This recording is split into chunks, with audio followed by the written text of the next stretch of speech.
Nah, materi minggu ke-7 ini adalah tentang teori kepemimpinan atau teori leadership. Teori kepemimpinan ini akan sangat berguna sekali untuk materi berikutnya, yaitu dinamika dalam sebuah kelompok.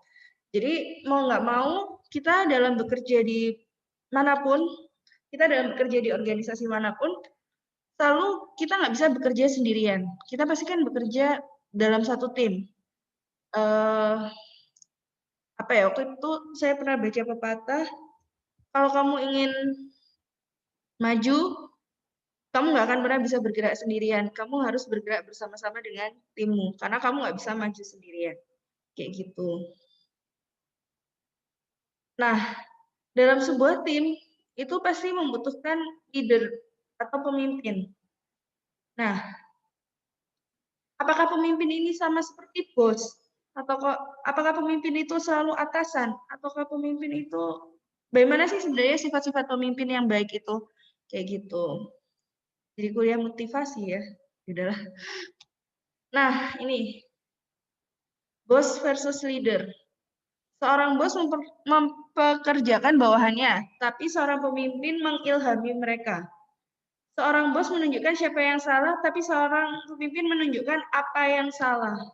Seorang bos tahu bagaimana sesuatu dikerjakan, tapi seorang pemimpin tahu bagaimana mengerjakannya. Jadi kalau seorang bos itu istilahnya cuma bisa nyuruh-nyuruh gitu, Mbak. Ayo kamu kerjain itu, kerjain ini, kerjain ini. Itu memperkerjakan bawahannya. Tapi seorang pemimpin nggak hanya cuma bisa nyuruh aja, tapi juga mengilhami bawahannya untuk bekerja sesuai dengan jobnya. Jadi kayak apa ya? Uh, bawahan itu jadi tahu gitu loh, reason, alasan kenapa dia harus bekerja mengerjakan jobnya. Kayak gitu. Dan bagaimana cara mengerjakan jobnya itu dengan baik. Cara mengerjakan pekerjaannya itu dengan baik, efektif, efisien, dan lain sebagainya. Kalau seorang bos, dia itu cuma bisa nyalah-nyalahin aja. Tapi kalau seorang pemimpin, dia nggak peduli siapa yang salah. Tapi dia hanya peduli bagian mana dari pekerjaan itu yang salah. Jadi misalnya kalian kerja mungkin di perusahaan logistik, lalu ada kesalahan hitung stok atau kesalahan hitung waktu pengantaran. Nah, seorang bos akan menyalahkan, loh ini siapa ini yang tanggung jawab? Kok bisa kayak gini? Tapi seorang pemimpin itu tidak menyalahkan siapa, tidak mencari siapa yang salah, tapi menunjukkan bahwa ini ada kesalahan, salah pengantaran, salah jadwal pengantaran. Nah, solusinya gimana agar tidak terjadi kesalahan yang serupa? Dan untuk kesalahan yang ini, bagaimana cara mengatasinya? Itu seorang leader, kayak gitu. Jadi fokus pada solusi, bukan fokus pada siapa yang salah, siapa yang bertanggung jawab. Karena pada dasarnya karena satu pekerjaan itu dikerjakan oleh satu tim, jika ada kesalahan, maka itu adalah kesalahan tim itu, bukan kesalahan seseorang dalam tim saja. Nah, apa itu pemimpin? Pemimpin adalah ciri-ciri atau sifat yang dimiliki seseorang dan diberi kemampuan untuk menunjuk orang lain untuk menyelesaikan tugasnya. Ahli strategi yang menetapkan tujuan organisasi, penggerak serta membangkitkan semangat dan memberikan inspirasi kepada pengikutnya. Jadi balik lagi ya, bahwa seorang pemimpin itu nggak cuma memperkerjakan bawahannya, tapi juga mengilhami, memberikan inspirasi. Nah, gitu. Lalu ada juga yang mengatakan bahwa pemimpin adalah sebuah proses di mana seorang mampu mempengaruhi sekelompok orang untuk mencapai sebuah tujuan. A social influence process in which the leader seeks the voluntary participation of subordinates in an effort to reach organizational objective. Menyangkut sebuah proses pengaruh sosial yang dalam hal ini pengaruh yang disengaja dijalankan oleh seseorang terhadap orang lain. Jadi ada kata kuncinya adalah ahli strategi, penggerak, pengaruh, influencer, influence. Jadi salah satu sifat penting dari seorang pemimpin adalah dia mampu menginfluence, mampu mempengaruhi timnya untuk bergerak sesuai dengan tujuan bersama. Mengapa kita membutuhkan kepemimpinan? Adanya ketidaklengkapan rancangan organisasi, kepemimpinan sebagai fungsi pembatas perubahan kondisi lingkungan, dinamika internal dari organisasi, Sifat dari keanggotaan manusiawi dalam organisasi. Nah, fungsi pemimpin dalam kelompok ada yang fungsi internal dan fungsi eksternal.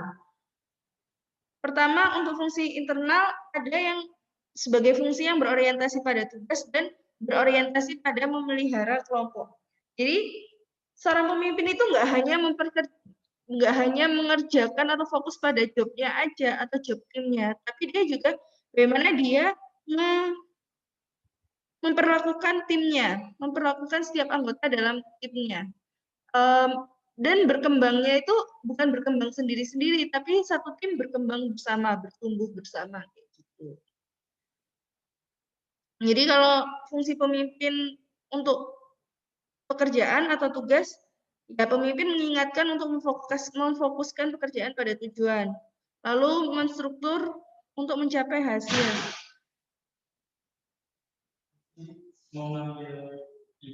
Oh iya. Oh iya, silakan. Iya.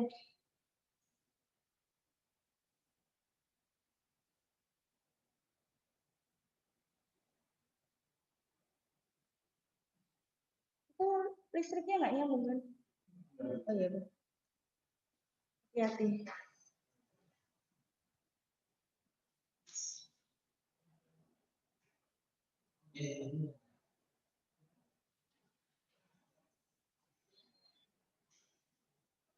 Minta tolong ditutup ya. Iya. Hati-hati. Lalu tadi sampai mana ya? Oh ya, memfasilitasikan keputusan, pelatihan kepada anggota dan mengembangkan standar mutu. Lalu orientasi memelihara kelompok, ya ini melatih keahlian interpersonal anggota, berkolaborasi, mengatur konflik, membangun komitmen dan jiwa kesatuan, memuaskan kebutuhan anggota dan memberi contoh. Jadi balik lagi karena salah satu sifat pemimpin itu adalah influence, maka dia harus memberikan contoh yang baik kepada anggota timnya. Gitu. Lalu selain fungsi internal juga ada fungsi pemimpin di eksternal tim, yaitu di lingkungan, yaitu membentuk jaringan kerjasama, menyokong dan mewakili kelompok, meningkatkan negosiasi, sama buffernya anggota. Jadi pemimpin tuh nggak boleh kayak kalau misalnya anggotanya ada halangan atau gimana, terus dia kayak nggak mau, itu bukan kerjaan, itu kan kerjaan anak buahku. Nggak gitu. Kalau anggotanya nggak bisa, maka pemimpinnya harus siap ngebuffer nih. Leadernya itu harus siap ngebuffer, gantiin. Karena kan kita nggak tahu ya, ada halangan apa yang terjadi ke depan.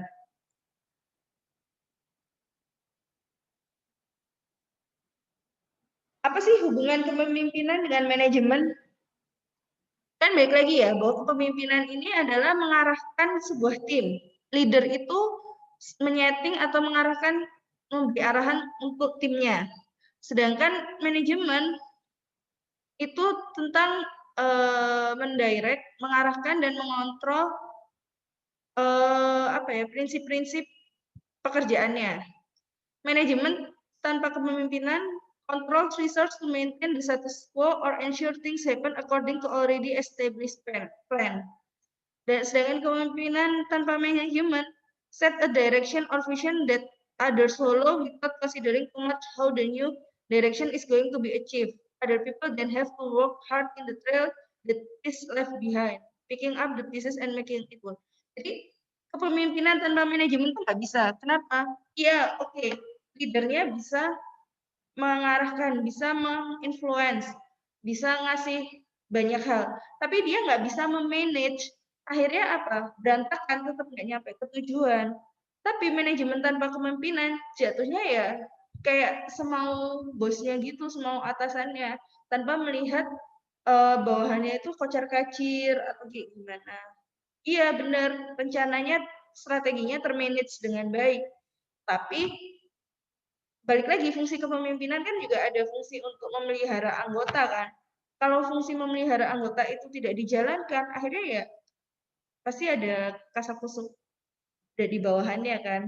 Wah, kerja lembur bagai kuda dan seterusnya kayak gitu. Jadi manajemen dan kepemimpinan ini nggak bisa terpisah, harus Setiap orang tuh harus bisa memanage dan harus bisa menjadi leader. Seminimal-minimalnya adalah menjadi leader dan memanage dirinya sendiri. Itu kan tujuan hidup manusia di dunia, salah satunya. Nah ini ya, seorang manajer dan seorang leader. Apakah seorang manajer nggak bisa jadi seorang leader, dan apakah seorang leader nggak bisa jadi seorang manajer?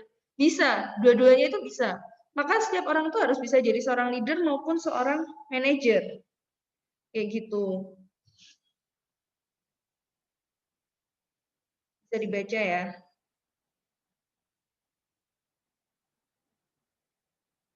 Nah, ini evolusi dari teori kepemimpinan. Jadi teori kepemimpinan sendiri itu sudah ada sejak puluhan tahun yang lalu, mungkin ratusan tahun yang lalu.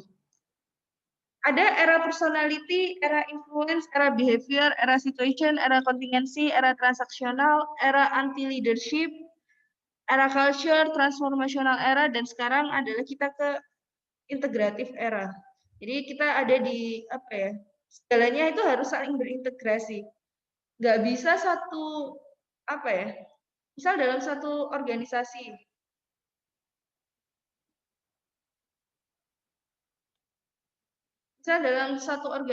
itu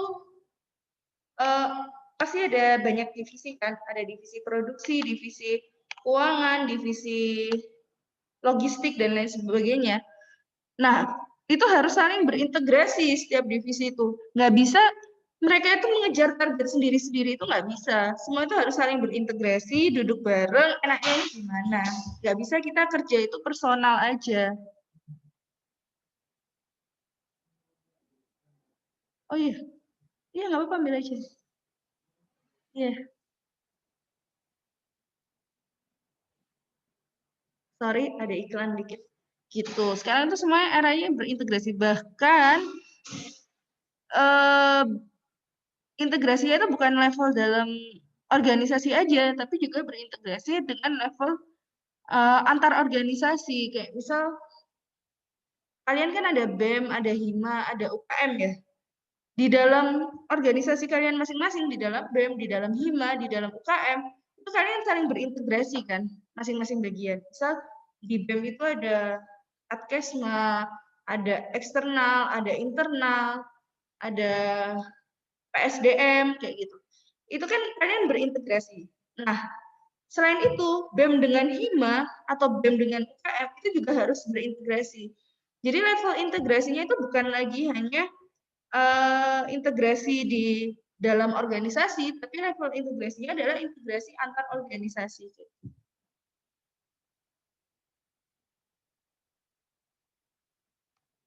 Oh, nggak mau pindah.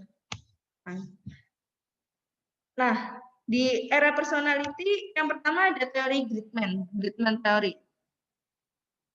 Pemikiran dasarnya seorang pemimpin yang berhasil ditentukan oleh kemampuan pribadinya, sifat, perangai, ciri-ciri, karakter, dan lain sebagainya. Menurut James 1980, setiap zaman selalu memiliki pemimpin besar. Perubahan sosial terjadi karena para pemimpin besar memulai dan memimpin perubahan dan menghalangi orang lain yang berusaha membawa masyarakat ke arah yang berlawanan.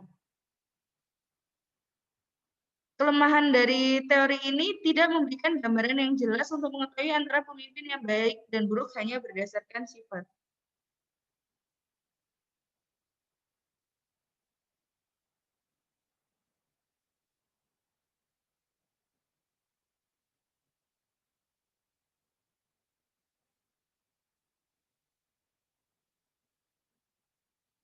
Dan sifat itu sulit untuk diukur. Kan kita sudah belajar ya, bahwa sulit kita untuk mengukur sifat.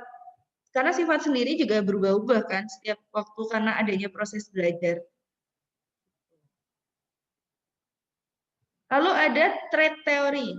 Trait teori menyatakan bahwa pemimpin memiliki ciri-ciri kepribadian dan karakter yang berbeda dengan orang kebanyakan. Contoh, seorang pemimpin itu mempunyai kemampuan adaptasi terhadap situasi, kepekaan sosial, ambisius, asertif, kooperatif, decisif, dapat diandalkan, keinginan untuk mendominasi, energik, percaya diri, resisten terhadap stres, dan mau mengemban tanggung jawab.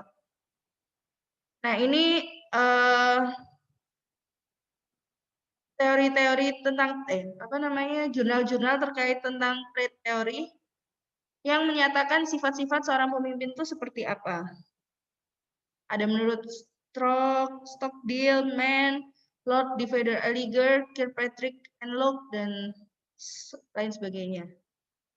Lalu kita masuk ke era behavior. Di era behavior ada teori yang terkenal yaitu behavior styles theory. Pemikiran dasarnya, tingkah laku pemimpin lebih mendekati hubungannya dengan proses kepemimpinan dibandingkan ciri-ciri. Jadi, kalau tadi itu di teori di personality era itu fokusnya adalah ke pemimpin itu karakternya seperti apa sih? Nah, kalau di behavior styles theory itu adalah dia melihat hubungan perilaku pemimpinnya. Jadi antara si atasan dan bawahan ini hubungannya seperti apa? Antara peer rekan kerja itu seperti apa? Kayak gitu. Nah, ada salah satu model kepemimpinan di behavior styles theory yang terkenal yaitu model Ohio State. Jadi seorang pemimpin itu ketika menghadapi situasi dalam matriks ini, dia akan mengambil keputusan seperti apa kayak gitu. Jadi misal struktur inisiasinya tinggi dan konsiderasinya tinggi, maka seorang pemimpin berusaha untuk mencapai keseimbangan produktivitas antara menyelesaikan tugas dan mengatur solidaritas kelompoknya. Tapi kalau konsiderasinya tinggi, struktur inisiasi rendah, pemimpin berusaha untuk mempromosikan keharmonisan keanggotaan dan kebutuhan sosial. Jadi kalau konsiderasi itu apa ya? Lebih fokus ke pekerjaan, kalau struktur inisiasi itu lebih fokus ke internal anggota. Jadi kalau internal anggotanya lagi tinggi tapi pekerjaannya lagi rendah, pemimpin mengutamakan perhatiannya pada penyelesaian tugas. Perhatian secara individu prioritas kedua. Kenapa jadi prioritas kedua? Karena struktur inisiasinya udah tinggi. Beda saat konsiderasinya tinggi dan inisiasinya rendah. Pemimpin akan berusaha untuk menjaga keharmonisan anggotanya dulu. Kalau anggotanya udah harmonis, baru dia akan fokus ke pekerjaan kayak gitu. Tapi kalau dua-duanya rendah gimana? Pemimpin akan mundur atau mengambil peran secara pasif membiarkan situasi berjalan apa adanya. Kayak gitu.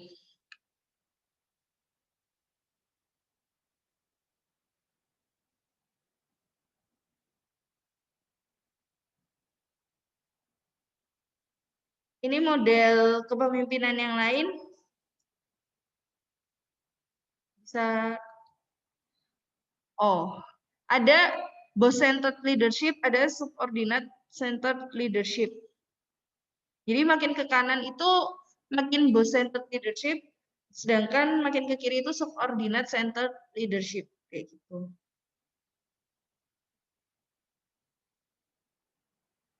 Nah, ini ada model yang lain juga. Ini managerial grid. Sama ya, hampir sama kayak yang ini, model Ohio State. Jadi ada yang fokus ke internal anggotanya, ada yang fokus ke pekerjaan. Ini juga sama. Ada yang fokus ke orang, kepedulian pada orang, dan kepedulian pada produksi. Ini ya, posisi-posisinya. Tuh.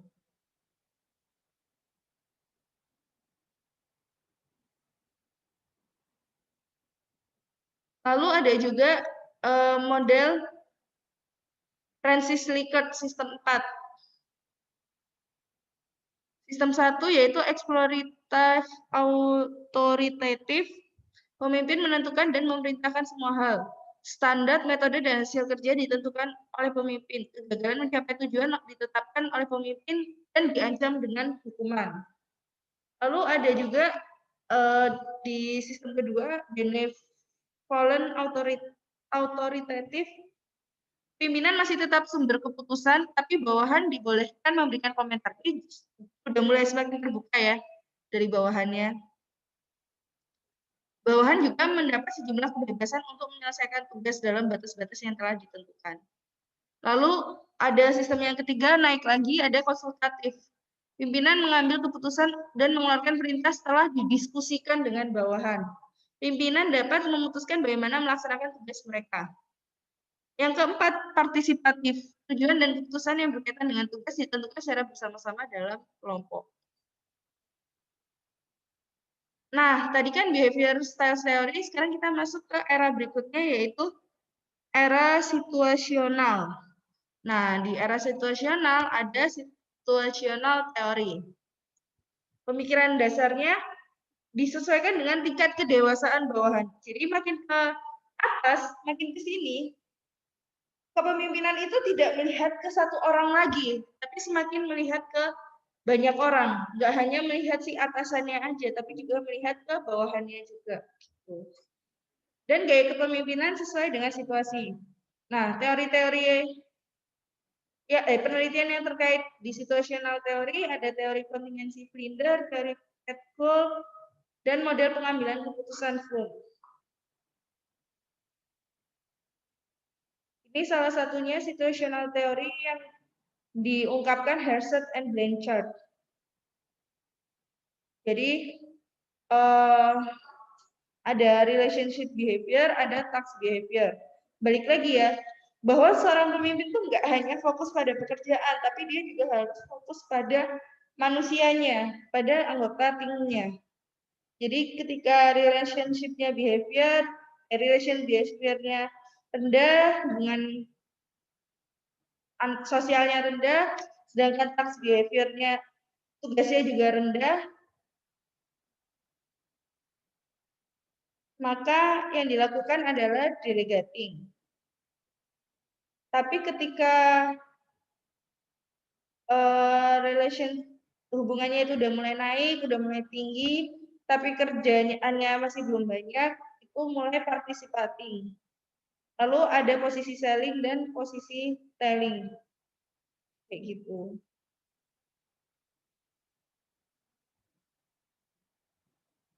Ini bisa kalian baca sendiri.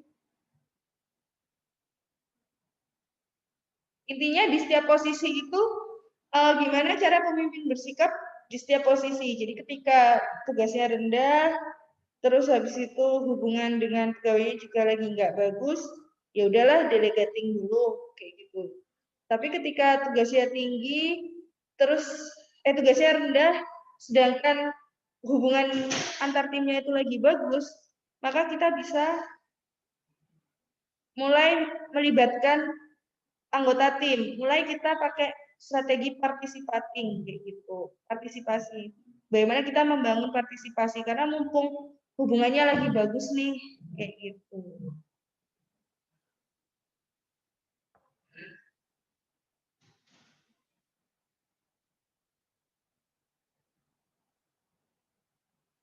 Nah, kita masuk ke kepemimpinan transaksional. Transaksional. Jadi ada reward and punishment di sini. Jadi pemimpin yang memotivasi bawahannya dengan memberikan penghargaan sesuai dengan kesepakatan di antara keduanya. Kepemimpinan yang mana sifatnya pemimpin secara langsung maupun tidak langsung dapat memberikan penghargaan, sesuatu yang sifatnya dukungan positif atau hukuman, yang sifatnya memberikan feedback negatif. Pada dasarnya kepemimpinan ini menggunakan konsep sumber daya yang sifatnya timbal balik. Jadi karena ada kata-kata transaksi, maka di sini ada identik dengan reward and punishment. Ya, bisa kalian baca. Reward dan punishment ini dibandingkan dengan standar yang telah ditetapkan. Jadi kalau memang si bawahannya ini memenuhi target, timnya memenuhi target, maka akan ada reward. Bisa dalam bentuk bonus, bisa dalam bentuk kenaikan jabatan, dan lain sebagainya. Tapi kalau bawahannya ini nggak mencapai target, maka akan ada punishment. Punishment-nya ya banyak, bisa dalam bentuk potong gaji, atau penundaan jabatan, dan lain sebagainya. Kayak gitu.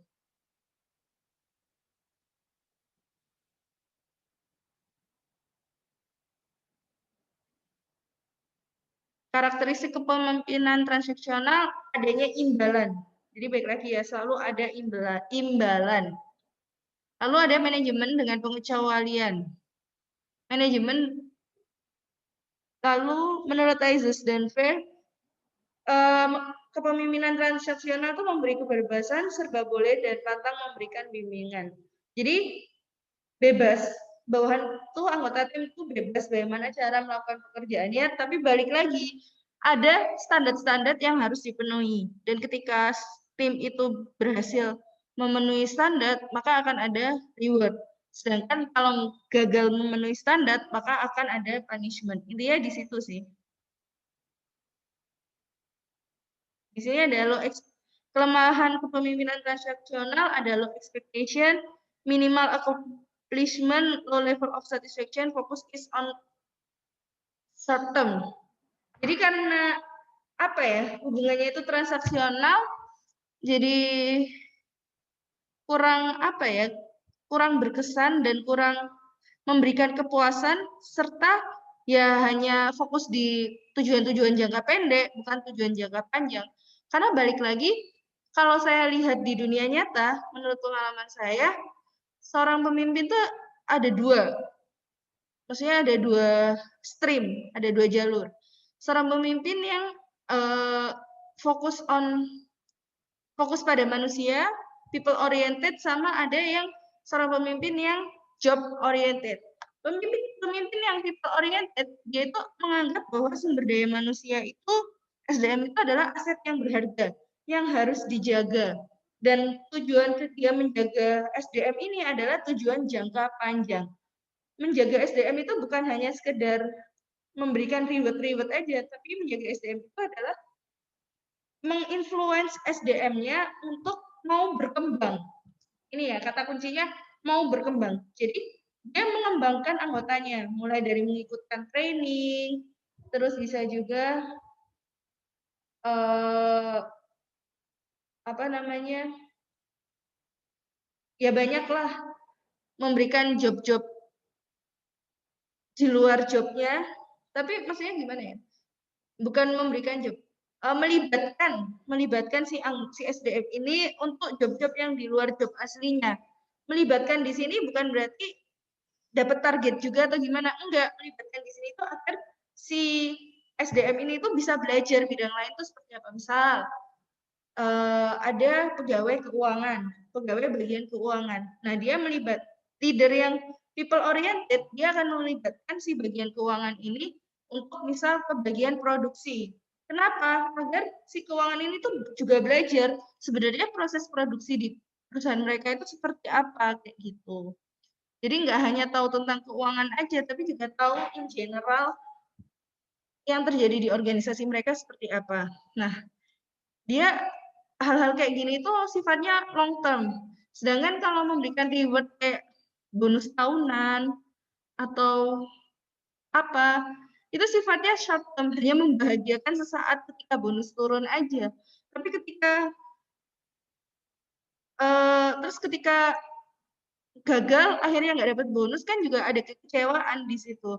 Sedangkan ketika ada pemimpin yang dia people oriented, mau mengembangkan SDM-nya, menganggap SDM-nya itu adalah aset untuk masa depan, dia berpikirnya sudah long term, bukan transaksional lagi. Maka SDM itu bakalan kerasan gitu loh untuk kerja di situ. Akhirnya dan SDM itu juga mau berkembang. Dan berkembangnya SDM itu juga akan ikut mengembangkan organisasinya. Kayak gitu. Karena kan kualitas SDM-nya makin naik ya. Nah, disitulah ada kepemimpinan era transformasi.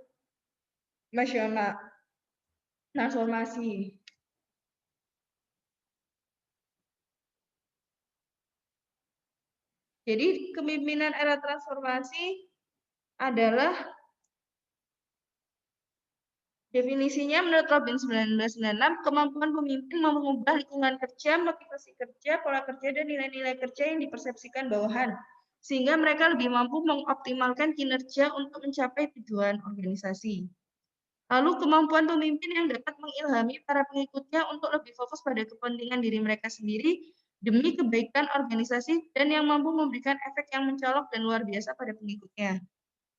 Tidak cukup hanya memiliki karisma saja, Tapi seorang pemimpin memerlukan tindakan langsung untuk meningkatkan motivasi, komitmen, dan moral seperti menjadi penasehat, pelatih, maupun guru bagi pengikutnya.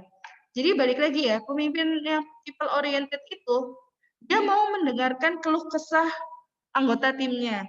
Dia mau memberikan saran, nasihat, gak sekedar nyuruh-nyuruh gitu loh. Sehingga anggota timnya itu nyaman kerja sama dia. Dan ketika dia minta untuk, kamu harus berkembang, kamu ikut training ini, kamu ikut ini, ikut itu. Si anggota timnya itu dengan sukarela, dengan ikhlas tuh mau ikut, kayak gitu. Karena sudah ada hubungan yang baik, hubungan sosial yang baik antara si pemimpin sama anggotanya. Nah ini ya, dalam kepemimpinan transformasional tercermin konsep kemanusiaan, bukan sumber daya seperti pada kepemimpinan transaksional. Untuk itu, seorang leader harus mampu berperan sebagai teman diskusi dan membantu bawahan untuk lebih berkembang. Sehingga pada akhirnya bawahan memandang bekerja sebagai cara mereka untuk berkontribusi terhadap organisasinya. Jadi pikirannya itu bukan lagi, aku kerja cari duit buat hidup, tapi aku kerja untuk memberikan kontribusi pada perusahaanku, kayak gitu. Oleh karena itu, dalam konsep kepemimpinan transformasional lahir istilah beyond expectation, suatu hasil yang melebihi apa yang diharapkan.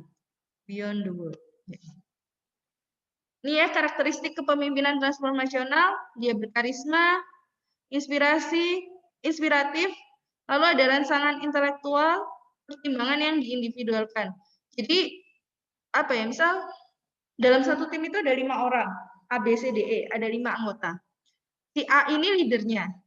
Nah, pertimbangan yang diindividualkan itu adalah si A, bagaimana A memperlakukan B, bagaimana A memperlakukan C, D, E, itu berbeda-beda. Berbeda-beda di sini kita nggak bisa bilang itu nggak adil, bukan. Karena adil tidak harus setara. Adil itu adalah sesuai porsinya, kayak gitu. Jadi apa ya? Karena B, C, D, E itu mempunyai karakter yang berbeda-beda, maka si A itu bersikapnya juga beda. Misal B itu orangnya meledak-ledak, terus orangnya gampang emosian. Maka bagaimana cara A bersikap adalah sedikit, bukan merendahkan diri ya, merendahkan nada. Ngomongnya itu sabar, telaten, tekun. Kenapa? Agar menjaga moodnya si B agar tidak meledak-ledak. Tapi, misal si C ini orangnya kurang motivasi, maka perlakuan yang A lakukan ke si C adalah memberikan motivasi, memberikan apa ya, dukungan, cerita, memberikan inspirasi dan lain sebagainya. Lalu misal si D ini orangnya menggebu-gebu, terus semangat banget. Kalau disuruh itu langsung jalan, dikasih kerjaan itu langsung di jalan. Maka bagaimana A bersikap dengan si D pasti berbeda dengan sikap A kepada si B dan si C, dan seterusnya. Disitulah kepemimpinan era transformasional mulai dilakukan. Jadi ini ya, kepemimpinan transformasional, karakteristik individualist consideration. Perilaku mengikuti dan mengidentifikasi keinginan pengikutnya. Perilaku yang mau menjadi guru atau penasehat dan mendengarkan pengikutnya. Perilaku yang mau mendelegasikan wewenang. Jadi apa ya, membagi tanggung jawab, bukan membagi tanggung jawab sih, lebih ke balik lagi, kita kerja itu kerja tim, bukan kerja sendirian. Kalau kamu memang nggak percaya bawahanmu, kamu nggak percaya anggota timmu, ya buat apa kalian kerja tim? Disinilah pendelegasian wewenang itu adalah lebih ke kepercayaan, bagaimana kalian mempercayai tim kalian bisa melakukan apa yang kalian minta. Lalu ada karakteristik intellectual stimulation, karakteristik kepemimpinan transformasional dari sisi intelektual, perilaku pemimpin yang mau mengambil tantangan, masalah-masalah, dan menampung ide pengikutnya. Perilaku yang merangsang dan menumbuhkan kreativitas pengikutnya, dan perilaku yang siap menjawab pertanyaan pengikutnya dengan kreatif. Jadi di sini udah mulai karakter pemimpinnya adalah mau mengembangkan anggotanya, mau mengembangkan skill, knowledge maupun afektif dari anggotanya, sikap dari anggotanya kayak gitu. Lalu karakteristik inspiration, motivation, yaitu perilaku memandang visi menarik dan mengobarkannya kepada berikutnya. Perilaku yang menantang karyawan agar memiliki standar yang tinggi. Perilaku optimis terhadap tujuan-tujuan di masa depan. Kayak gitu. Ini apa ya? Ciri-ciri dari seorang pemimpin di era transformasional. Mulai dari individualized consideration, intellectual inspiration, juga idealist influence. Perilaku pemimpin yang menunjukkan keyakinan diri yang tinggi, pemimpin yang mau menghadirkan diri di saat-saat yang sulit dan menumbuhkan kebanggaan dan nilai-nilai. Gitu. Udah sih materinya. Apakah ada pertanyaan?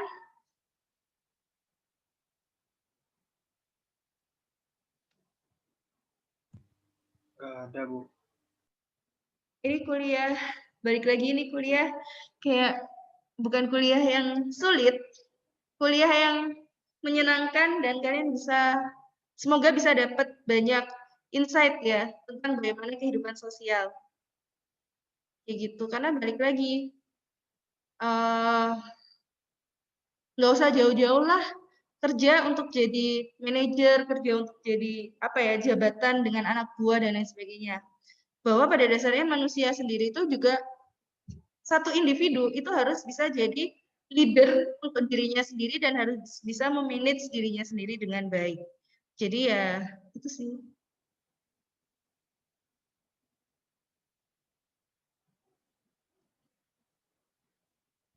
Ini ada 20 partisipan. Oh iya, sembari menunggu pertanyaan, saya tampilkan lagi barcode-nya. Siapa tahu ada yang mau absen. 21 partisipan, masuk semua berarti.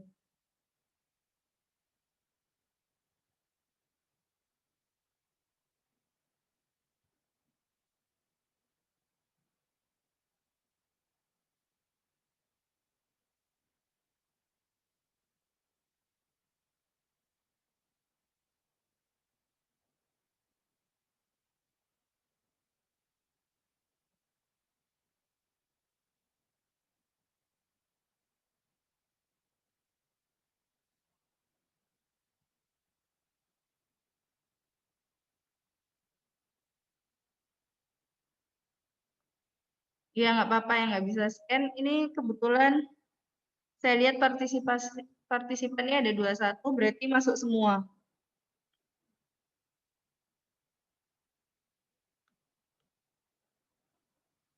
Oke, ada pertanyaan?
Oke, kalau nggak ada pertanyaan, dan nggak ada yang absen lagi, saya stop record dulu.